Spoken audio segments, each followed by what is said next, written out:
Pelajaran untuk kita, kalau kadang-kadang kita sedih, kita pergi berjalan lah.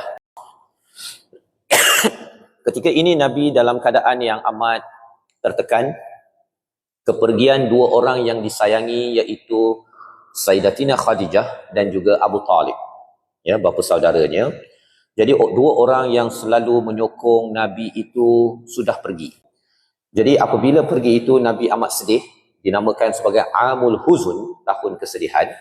Maka Allah memujuk Nabi dengan dijalankan daripada Masjidil Haram ke Masjidil Aqsa. Pelajaran untuk kita, kalau kadang-kadang kita sedih, kita pergi berjalan lah. Kerana bila Nabi itu mempunyai pelbagai cabaran, jeritan batin, iaitu kepergian orang yang disayangi, kemudian berjuang dihenyak, dikutuk, maka Allah memujuk bahawa Allah dengar. Allah dengar. Ya, ketika kita rasa tertekan, kita kena ingat bahawa Allah dengar, melihat.